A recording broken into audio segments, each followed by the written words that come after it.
Go ahead. Well, before we get into Kentucky and everything, what's the status of your team? Who will you have this weekend?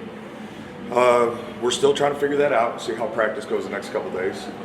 But Michi's still, working through his personal stuff. Okay. But got word that we may have a couple more guys doing some things in practice, so that's going to be a day-to-day thing. What's up, Will Buford, Keyshawn Woods walking in? Are they the guys that will be helping you? Hoping, wish they had some eligibility left, and we could take them with us to New York. But yeah, they're going to help us a little bit. They've been around. They're working out and stuff. It's great to have those former players around. So, with Michi still being not with the team at the moment, as you've reflected on what Junie was able to give you and kind of how you replaced his absence the other night, what did you learn about that experience? How do you think you can build on that this weekend? Yeah, well, I think the more the season has gone on, the more confident Junie's been with the ball in his hands, and the more productive he's been. So his decision making is something we believed in, from day one, and I thought he was really good in ball screen situations and paint reads. So he's got to continue to do that for us, and it'll certainly be a big challenge on Saturday. Bradshaw's probably chomping at the bit this weekend. Do you see him playing any role? Yeah, it's hard to say yet because we got to see how today goes and tomorrow and things. So it's not a clear answer yet on his availability. Sticking on Junie, getting him shots against bigger defenders and more athletic teams has seemed to be a little bit of a challenge. Are there things that you guys can do to help him be a little bit more successful in that regard, or to give him more opportunities, I guess, now that he's getting more minutes, I suppose? Yeah, well, I think, even really there was a stretch there he was getting probably around 24 minutes a game maybe. Mm-hmm. And certainly he's earned, right, the other team's really good defender. I mean, there were times in the Rutgers game where they put their best perimeter defender on him, when he was in the game. So he's seeing that more and more. Mm-hmm. We're moving him around in different ways, but I think also he and I have talked about it and we've watched the film on it. He's also got to slow down a little bit on the catch because he is good enough, to do that. He doesn't have to play sped up at times either. So yeah, we got to continue to get him different looks. Some of it's moving off the ball, some of it's ball in his hands and being involved in ball screen action. So, I think he can handle it though. Kentucky's another team, 6'6", 6'10", 6'11", that's going to present some size problems for you guys if Bradshaw's not able to go. Just what's your thought about how you've handled that and what you have to do, I guess, to counter that? Yeah, well, I think we can play with more size by moving, Evan onto the perimeter, gives a little more perimeter size. And this is a game that, we may have to get creative with lineups to match some of that. But, I think the biggest thing for us is we gotta be more physical when the shot goes up. Mm-hmm. Shot goes up, we gotta be more physical. That's a one-on-one, that's a man-on-man thing. And then we have to provide support from the perimeter when the shot goes up. We've done some things defensively to keep us out of rotations, which should help us on the glass. But yeah, make no mistake, we have another level of physicality some of us individually can get to, and we got to do it right away. Kentucky's a team like you guys, a lot of transfers brought in to help fill out the roster. What do you think's allowed them to gel so quickly and to where they're top 5 team? Well, I think first off, coach has done a great job. I think the age of their team has played a factor. They have a great deal of experience where you can see that experience come out in moments of a game. So certainly not all transfers have the same experience, but I think you look at theirs, they got a great deal of experience that they brought in, and it's been really good for them. So we got to continue as our guys, some of our younger guys, get more and more experience. I think we'll start to see more and more moments of games where we're benefiting from that. You talked about possibly playing Evan on the perimeter to get more size on the floor in this game. Just what would you expect out of him in that role? How might it change from what he's doing normally? Yeah, well, he did some of that last game for us, and you saw he was aggressive to the paint.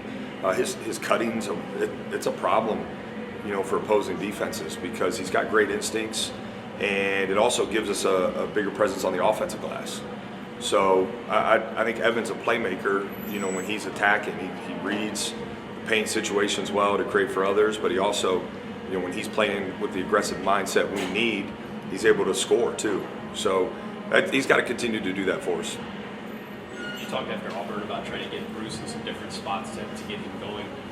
Without having Michi, how does that change trying to do some of that? Can you still try to put him in different spots, or does he need to be even more of a facilitator and less of a scorer without Michi?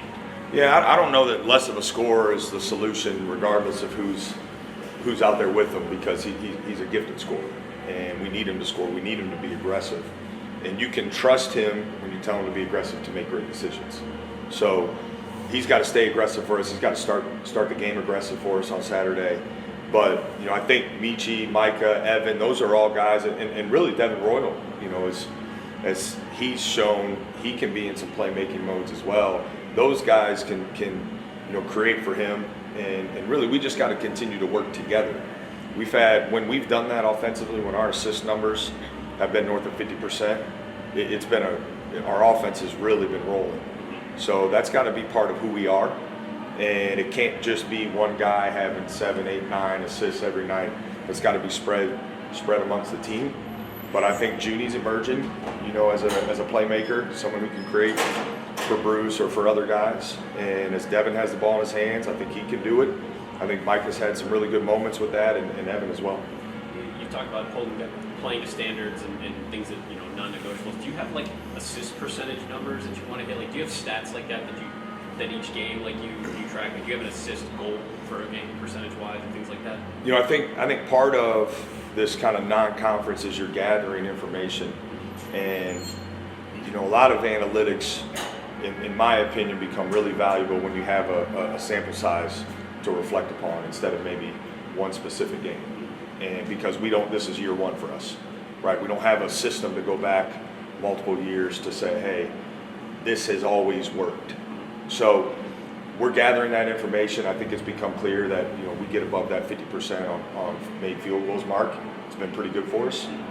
It's not an exact science, certainly. And then I think also, you know, we were better last game at passing up on outside of the paint 2-point field goal attempts to get threes and get shots in the paint. That's another thing. That's not rocket science, right? Most everybody's striving for that. So those are things we're monitoring offensively. And then on the offensive glass, we have some individuals who are doing well, but collectively we've got some other guys who need to step up in that regard, because that's an area we can improve in offensively as well. As far as Evan goes, the last year for him has been a little bit emotional with what he's gone through with his dad. How have you seen him handle that, and how have you as a team tried to support him and help him however you can while he's going through all that? Well, I think first off, what a special family, the bond that they have, and to be able to, you know, witness that firsthand has been really, really cool to see. And it's you can see firsthand just the support he has, you know, surrounding him and his family, and we certainly, you know, want to provide some of that support for him. But you know, Evan's mature, he's strong, and he's got support, and we've tried to make sure that, you know, at any time we can, you know, help him in being able to be around his family, and you know, I think he's taken advantage of that. But wow, what a just a strong, courageous bond that family has. How important is it your veterans, Bruce and Parrish, that have kind of been in these games and been in these situations to kind of lead this team at this point, just into a game like this? I mean, in a big environment against a really good team, just how important is it for those guys to continue to play well? Very important. And I think from the standpoint of, you know, being vocal leaders as well. And that's something, you know, that we've challenged guys on, and you know, specifically the Auburn game has felt like that was lacking, you know, in the first half. We can certainly talk all day in timeouts, and that's a much easier way, right, to communicate, but we need that dialogue to exist out on the court. We need it to exist player to player. It's been a huge focal point for us really from the summer. I think we are showing strides in that. You know, that game we didn't. But it's going to be it's a requirement in these games. It's going to be a requirement in every Big Ten game. So we have to do it on Saturday, and I trust that those guys will. Yep, thanks a lot. Go ahead.